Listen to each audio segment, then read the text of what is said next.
Hello and welcome to another episode of the Revenue Revolution podcast sponsored by Joinflows. And today we've got Cameron Evans from Haku. Is that right? Have I said it right? Correct. That's perfect. It Awesome. works. We've had so many different ones, but that works. Yeah. All right. This with the French accent, it could be a tricky one. Um, Cameron, really good to have you on. We've got a lot of connections in common, including Mike Pritchett, who was on the podcast a few weeks Yeah.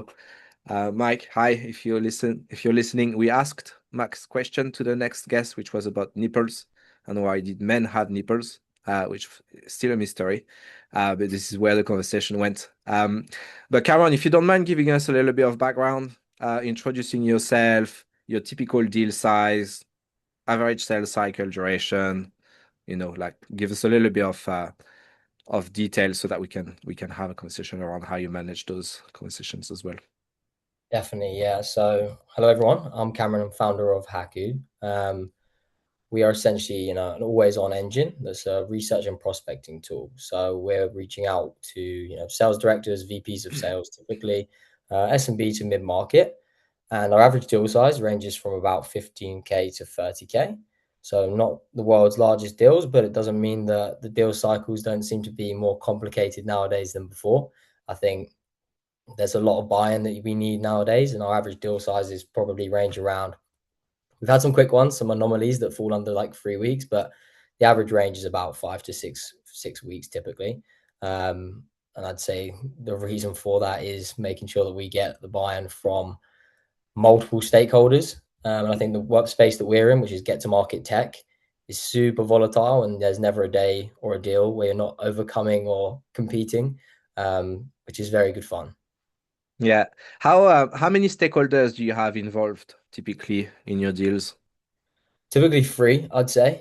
We normally have our champion, which is normally a sales director. We then tend to have someone who's maybe closer to the actual reps, the actual sales team doing the outbound. So that's normally a sales manager, SDR team lead, or someone who knows directly the pain. And then we always go back to the CRO. No CRO, no deal is essentially what we say in our company. Nice. I like when you start having a little bit of internal lingo. And how technical is it, the product that you're selling, both in terms of explaining, but also integration side? Yeah, I would say like we've tried to build it. I come from sales, so like everything I've built is tried to be like as non-technical as possible for people to actually go to market easier. I think like there's a Yeah. lot of tools that, especially with AI, get to market have like become really complicated with like the features, how to use it. But what we've built is essentially something that follows the typical workflow of a salesperson, and just supports them through it. So I wouldn't say it's an incredibly technical product in the front end. In the back end, we built like self-hosted LLMs that the logic is Mm. like insanely complex. And then in integrations, like the primary things we're looking at is just us, your CRM, and then if typically a company uses something like a Gong Engage and things like that, they'll push from their CRM to that. So we try to keep it super basic and just look at like the core functionalities of what actually gets people selling more. Yeah. What made you build this company to start with? Yeah, so like my first ever corporate job was as an SDR. So like I used to run an e-commerce business when I was like at uni and things like that, and it went really well. But it's all marketing and B2C, so I hated that. And I wanted to learn to sell, so I joined a startup called MindUp. Um, Turned out I was really good at SDRing too. I was just willing to, I think, make the numbers and just learn and make mistakes. I did that for a year. I was top performer, doing very, very well, making decent money. But like I felt like everyone knew me in the CRM because I'd just sort of gone to market and just called and spoke to everyone because I was so willing to just get better and build relations that it then became a bit slower. And there was like kind of this moment of like, I don't actually have a strategy that I'm really following here. I don't really know too much around like what's going on with the buyers. It was all kind of about like me and my pitch and etc. So when I became an account exec, I already had it in mind that I built something really basic compared to what we have today. But in my lunch times, I would sell this product and just call, and just see if there was any appetite. And there was. And then eventually, Mm. you know, moved out of that job, scaled this up once we got the first contract, and just we've grown since. Nice. Well done. I like it when you start thinking about creating your own tools to Mm. go plug the gaps. We've got a very similar story at Joinflux. We've just it was becoming so hard to manage sales cycles out of CRMs and system of records that we just it's become project management. Whether you like it Mhm. or not, if you're a good salesperson, you're a good project manager. And most salespeople aren't good project managers. Now, if you're looking for a project management tool for sales teams, you will find absolutely nothing. Yeah. So we've built one, and again, the background is similar to yours, which is okay. I would have needed that, and there wasn't anything available, so we've built it. So talk to us a little bit about your space because there's quite a lot of noise around AI SDRs and all of that. How do you differentiate yourself? How do you position yourself in a way that is not in direct competition to the high volume sequencing tools? Yeah, I think it's like it's really tough in this market for sure. And I think like as time goes on, we just learn more and more and more about our competitors. But at the same time, our competitors also keep adding more and more and more to like keep us on our toes. So I think like one of the biggest things is when you look at get to market tech is not just like what do they do, but also the process and how they're doing it. And I think a lot of the differentiation comes from, well, how are you going to acquire new leads? How are you going to engage them as opposed to, that is essentially the value add. At Haku, we don't really believe in like full automation. I think AI is really good up to that 70% mark, but I don't think it has the flavor and I suppose it is really empathy and understanding of a business, but also of a prospect's positioning. So we basically live and breathe the fact that we'll get your team up to that 70%. That's your real time save and value add. But that 30% is all human execution, where you've trained your team, you've invested in them, they've learned your product over like I'd hope over at least 6 months. That's the differentiator in the market when people are looking at you guys as salespeople, saying, "I really get it. Like you understand my pain. You've sold to me before. You understand what problem I'm having." Mm. AI doesn't do that to a great level. It's templated across. I call it mass personalization. I think buyers care about effort and intent in the sense of I want to reach out to you because I think there's a genuine reason, as opposed to I've seen something you've recently done and it makes sense Yeah. if we talk.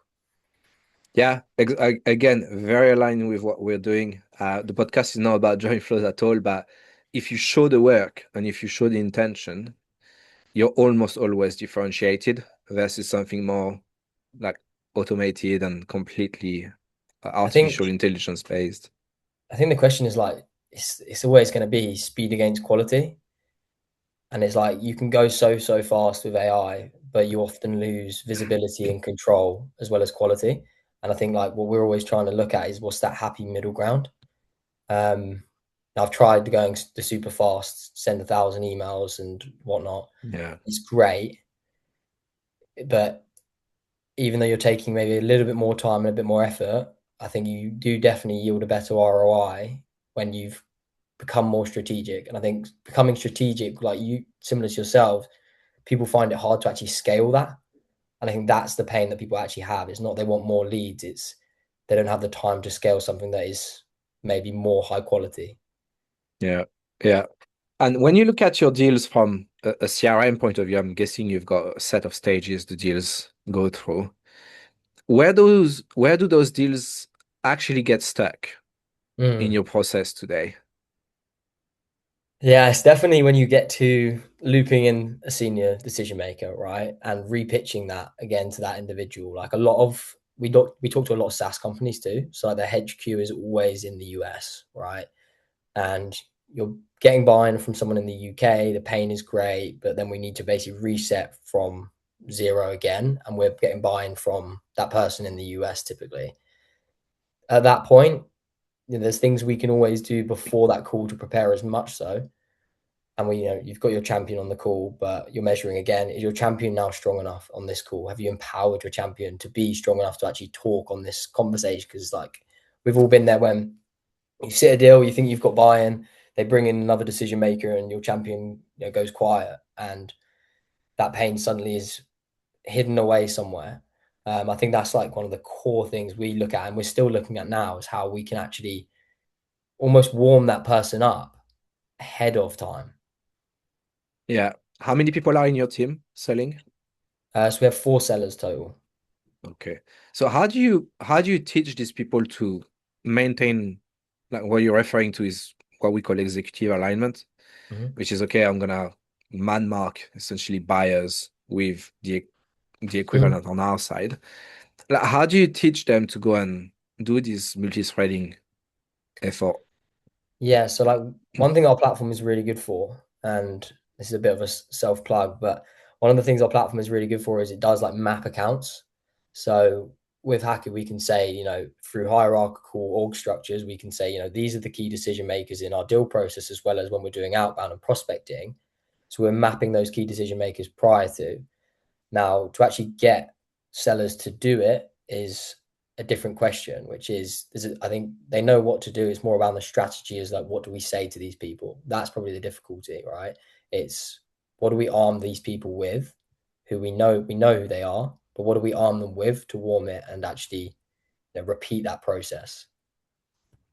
Yeah. And do you feel like they're okay, if you were to put the dial somewhere, is sales more of an art or a science, do you think? Mm, that is a great question.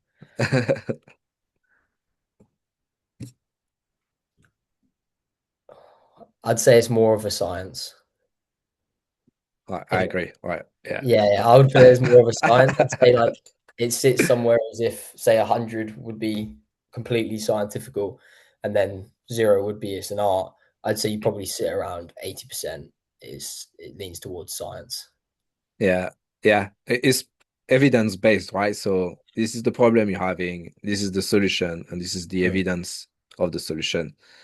And this is a scientific approach to having a conversation. Now, there's a report and all of this where, oh, Cameron is much more nice than Jane or Bob or whatever. Therefore, I'm more open to give him the information he wants. That's probably the art. mm, But even in terms of how you actually ask the questions, how you tie them up, like open-ended questions versus closed questions, like I think a lot of it is just learning mm, bluntly how to do it. yeah, How do you teach that? There's a lot of salespeople are still very much on the art, right? So I've got a really yeah, good personality, and therefore I can sell. Got the gift of the gab. yeah. I think like the gift of the gab gets you to the scientifical though. I think like you have to have a bit of a art first before you can start becoming scientifical. If you haven't got the flavor to go out and go and do it and the confidence to try and be a bit smart and maybe cheeky as well, and people like you, they buy into you, that will get you far in a deal.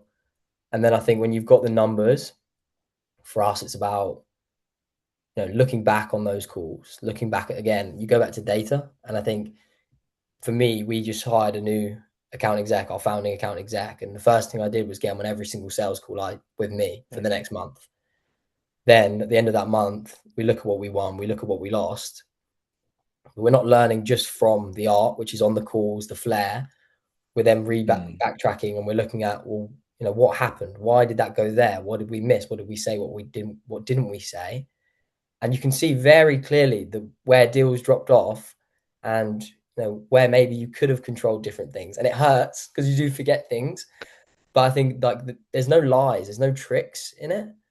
I think that's the difference between like art and the science is if you're too artistic and creative with it, you think you're like you're the master almost. You're coming up with these tricks and things that work, the best openers, the best questions.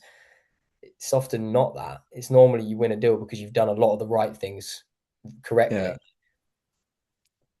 So you see, obviously you're in a competitive space. Mm, You're doing mid-market deals, like five figures, with many stakeholders involved. And I'm guessing there's someone in sales. There's perhaps a little bit of RevOps involved to some mm, extent. How do you keep everyone aligned and, more importantly, everyone accountable for what they need to do? that's a good question. Yeah, that's a tough one as well. Like I find that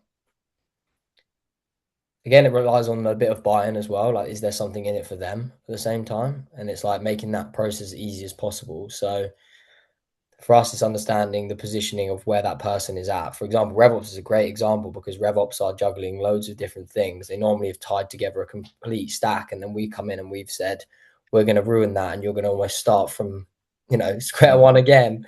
So, like, I think when you're approaching and making sure those people are bought in and, they're accountable for things maybe you need from them too, I think it's about really having the empathy and understanding of, well, what are you changing in their day to day? Like, what does this do for RevOps? What does this do for the VP? If someone's bought into that process and there's a pain relief for them too, they're more inclined to actually join forces with you rather than you selling opposite them, right? And like for us, we try and bring them alongside. So then when we are going to that senior decision maker, it's me plus two others and you. Um, it's easier said than done. I made that sound like super easy, but essentially that's the aim, right? Is like map out and understand their position and like what's their day to day really like. Because again, with Get to Market Tech, it is embedded into so many different things. People build their whole CRM and then their tech all around it. So you pull one thing out, a lot will break, and it's like, well, where does it break? What frustration would that cause for you? Yeah, yeah, I agree. I've seen so many companies having added, sales tech tool number 98, and now they need to get rid of number 14. They can't because They it's can't. completely entangled. We lost a deal recently. I'm happy to share this story, but we lost a deal recently, and I really thought it was a banker. It was quite a big deal. It was bigger than our average, so it was a lot more complex. And basically, this company they're a large company, and they'd embedded a tool. I'm not going to say, but a few tools into like their day to day. They'd actually hired people to augment and orchestrate this tool, make sure it was working well with the other four tools they had. And we just basically got into this process and said, we can rip what would be about 150K in savings out, and we can just do it with one thing and then these other couple things you're doing in your CRM. Now, on paper, as a business case, that is amazing, right? But then when you look at those people they've hired, the attachment to the processes they built, the reliance on it from sales team adoption is a big thing as well. Like, are they going to change process? Are they going to be comfortable doing so? We spoke with one of the directors of the company, and almost openly they admitted that they'd hindered themselves by becoming so embedded with this tech that when new companies like us and like even every company is becoming more AI native and whatnot, they can't change yet because they're stuck in this process. So like for them, we're looking at it in the sense of like innovation is being killed. What we're now doing is looking at, Mm, we're still talking with them, but we're looking at where's the one place where we can fit in and start moving out. And I think it's the speed at which it's changing and sales and tech, get to market tech is changing. Companies have to keep up, and that's probably the craziest bit. yeah, yeah, yeah. It's actually the innovation cycles. Back in the day, it would be every year you would have a major product release, and then people would play catch up, or there's another competitor who would have done something similar because similar space. But now it's every 3 weeks. Like you look at the OpenAI and all of these guys release cycle on the new models. Every week there's like, oh, there's a new model that can do Yeah. this, and that, and now it's video, and now it's audio, and now it's on premise. Coding. Like yeah, it's crazy. Um, so how do you document and track alignment with buyers at the moment? Because you say, okay, it's about understanding personal wins and personal challenges, and then you get multi-threaded, you're exposed to new people, you have to do that same work again, which is fine when you're having a conversation, but then how do you keep a record of it? Yeah, something you can leverage. Yeah, so like we're definitely not as good with that. Like obviously we're coming into year two of the company, so like there's so much maturity and things like that where you look at and you think, yeah, we really should. At the moment, everything we've done is built around our CRM, right? So we record the calls, but everything is documented there or in our platform, and that's notes on the individual contact, which it is spread out a lot. And when we're a lean team and we're funding a lot of deals in every month. But if you're running, 20 plus deals and it is spread. You know, you can see when it can get messy. It can for sure. Yeah. What tactic have you found work well with validating that you've got a champion somewhere, or maybe a detractor, like just stress testing a guy or sorry, someone um to Yeah, be legit. we med pick even on mid market deals. We've kind of made a bit of our own version where I think some things we don't do exactly as med pick follows, and we sort of customized it to ourselves, which I think is the right thing to do because it's not templated for everyone. But then we also action our buyers a lot. Like obviously, a lot of what we do is based around companies' ICPs. So at the end of the deal, we're always asking for them almost to do not homework, but if I task you with something and you come to me again with the second call, we're starting to like validate again early on. You've done something for me, I've done something for you. And when we go to get someone more senior, that process has already been repeated. We've sort of embedded that relationship of like, you know, it's a level of trust. It's in essence. Yeah. I think actioning your buyer is very crucial. So yeah, but how do you hold? So that's the problem I've got is okay, we're gonna do all this strategy, and on paper is brilliant, right? I'm gonna ask this question, but then you might be you might get lip service, and a lot of the time you get lip service because people just can't be bothered. You know, they've got other Mm-hmm. things to do, and they don't want an argument. How do you cut? You know what? How do you identify this is lip service versus this is someone that can put pressure on for its own his or her own benefit, and therefore I'm gonna have to go be a little bit more forceful on the relationship. Like, have you found some characteristics that shows you is one or the other? I think it's hard when you are talking about lip service, right? Because lip service can be we sell to salespeople, so like they're really good at selling back to us, right? So like if they don't want something, it can be quite difficult because we're going to do the same thing. We're both playing a similar dance.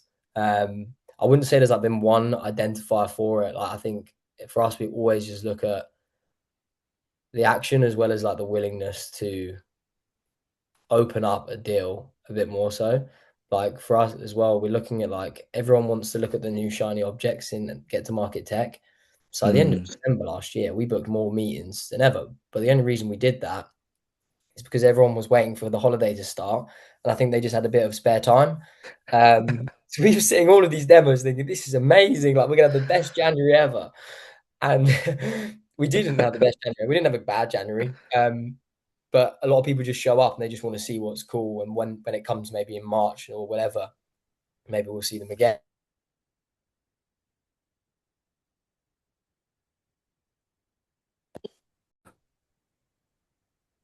And yeah, I think then when they come back, you know, maybe we'll see them again based on timing. But I think like the only thing we could do was see who was like willing and open to take an action beyond demo, right? And it's like I'll pull something live for you, and we quantify a lot of things too.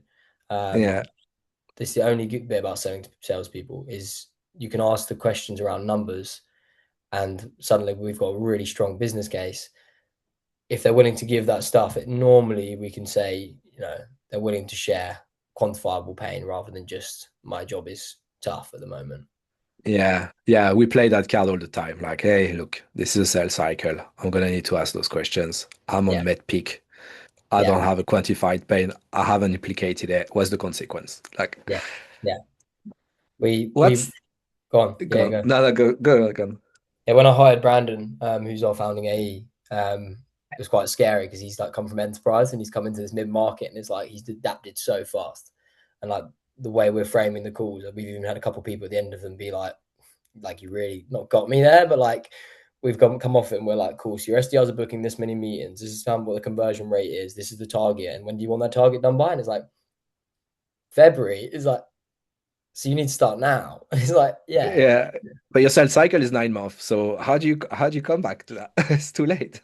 it's too late. Like we have this so many times. But it's like the willingness. I think the biggest competitor, just like to wrap that up, the biggest competitor to all of that, which is like someone willing to progress a deal, etc., is like someone who's willing to not do anything at all. And Mm, it's like often we look at as salespeople, we want to find the most crucial pain. Um, but sometimes the biggest competitor and like pain that we have is actually someone who's willing to just have something that's mediocre or like doing the job. It's like a lot of agencies, they'll get people pretty really like relatively consistent numbers, but they're never amazing. But it's good Mm, enough that it's getting just enough revenue, boosting that number. It's an ROI.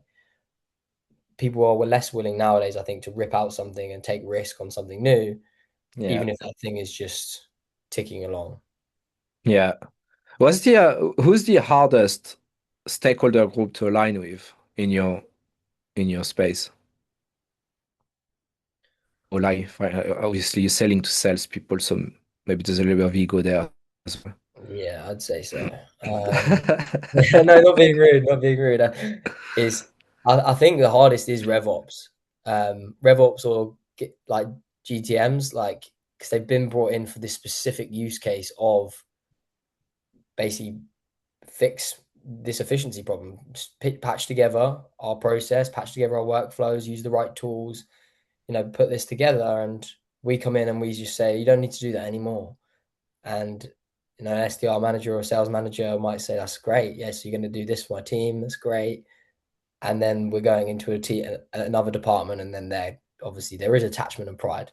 That's the hardest because you're Yeah. not trying to discredit someone either. That's the thing. Not officially. No, not officially. On paper, maybe. You do it in a good way, right? You do it in a way of like you're helping them out, like I said. Strongly implied, but not stated. Yeah, it's not in the small print, sure, at all. Not in the small print. Look, I love RevOps. I would not love to have their role. I think it's very hard. It is. Is There's a high level of administration. They need to switch gear all the time, like between I need to build a board pack, and Bob needs to get his quote sorted in Salesforce. And it's Mhm. gonna take me half a day because it's connected to the CPQ, all of that. Now I need to go in, see who's responsible for what. But they are, they're being asked to, as you said, to go fix the plane whilst the plane is It's flying, fun.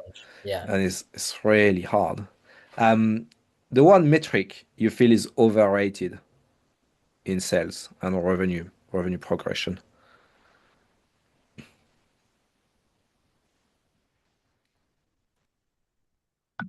One metric I think is overrated in sales. Yeah, which one would it be? So for us, for instance, we look at stage progression Mm. and we don't buy into it at all. Like this is our whole pitch is how can you progress in stages when the buyer doesn't know how they're buying? Like it's just not Mm. it doesn't work like that, especially in larger buying groups. Yeah, I mean, I'd strongly agree with that for sure. I think like the way that we actually do it, and we have stages in the CRM, but like we also just do it separately in terms of likelihood, and that's all done like based on scoring because a stage is just like a formality, right? Yeah. What we look at is what are the events and occurrences within each stage that actually add up to mean someone could be more bought in. So I definitely agree with that. Um, it's tough at our stage as well, like where we start, the numbers are like crazy all the time. Like 1 month our conversions are really great, and I think like your overall conversion is going to shift a lot, like especially if you're growing a startup or a small business. Your conversion is never going to be consistent, and it's like looking at what the overarching one is. um I'd say like that is probably quite a strong one for us, is like having this fixed conversion rate to stick to. It's way more volatile than that.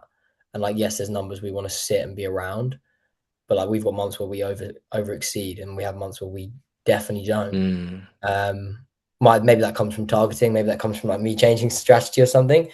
But I think in the nature of being a fast and small business, you have deals flying left, right, and center, and then again, we're talking about making sure that we're quantifying and making sure they're correct. And we're talking to salespeople. yeah. You're constantly inferring quite a lot. Yeah. Yeah. And on the flip side, what do you feel is underrated? Like people should be looking at much more than they do. I think close likelihood. I think people don't actually do that enough. They look at like maybe they do med pick and stuff, but I don't know if they are as rigid as they could be. I think like if you sat the deals and you've had the conversations, you've received the emails and seen the engagement, you have a way better sentiment of what's going on within that. And we essentially just live by that. Like we don't even Yeah. really look at the CRM anymore. We just look at what's in this spreadsheet, to be fair.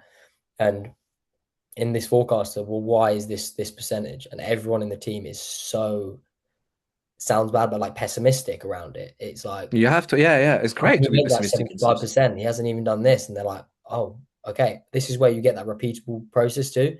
Because Yeah. I've said to you, this is only 50%. And then you come back, you've got the same thing as me, but you put it at 75%. Everyone was, you start to learn the behaviors and the repeatable, like the data points of each deal. So I think like just live in that likelihood and like have the metrics of like, and it's specific to your business too sometimes.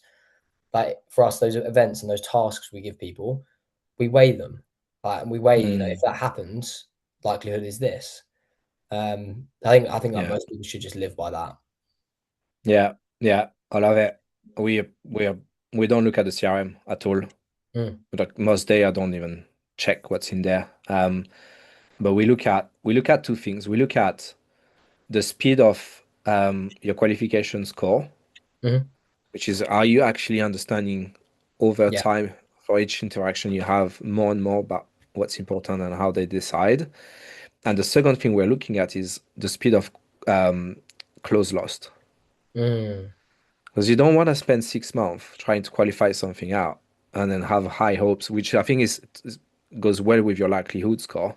Like, look, this likelihood is not growing. It yeah. hasn't for the last 2 months. Just drop it. And it's fine. You Yeah. like the deal, but drop it. It's not a good deal for us. Yeah. All right, Karen, this was really good. But we are at time. So we've got a question from our last guest. Okay. And then I'm gonna ask you to ask a question for the next one. The question is, what is the biggest mistake that you've made in your sales career after coming on this podcast? No, I'm joking. Just in your sales career. Yeah. This is a good vulnerable one, isn't it? It's probably when I've had a deal to a very, very late stage, final stage, in all honesty. And it was a big deal, to be fair, one that a startup would really enjoy to have. And I decided to send the wrong business case um, with a Loom video to that person. This was, multi-threaded and everything. And yeah, it didn't go too well, to be honest. Like it did hurt a lot. I just hate that. Why does Google Mail not have an undo button or retract the email back? Yeah, yeah. That's probably the biggest mistake I made. Happened once, you learn from it, you smile about it. 3 weeks later, that's 100% the biggest mistake I made, and I will never let it down. I never told it. I barely ever told anyone that, by the way. So the world's been known now. That's where your likelihood could mean nothing at all. You could have 99% likelihood to make that one mistake, and then That's where a bit of art would have been a bit better, I think. um, and what's your question for the next guest? Okay, I'm gonna do. If you had to run your entire sales team like a reality TV show, which one would it be? Nice. That's a good one. I don't know how to answer this question myself. Friends, I maybe. just want to make it as hard as possible. Breaking Bad. Yeah, yeah, yeah, yeah. Breaking Bad's good. Yeah. Peaky Blinders, maybe. Yeah, yeah. Come on. It was really good. Guys, thank you so much for listening. This was the Revolution podcast sponsored by Join Flows. Until next time. Bye bye. Thanks.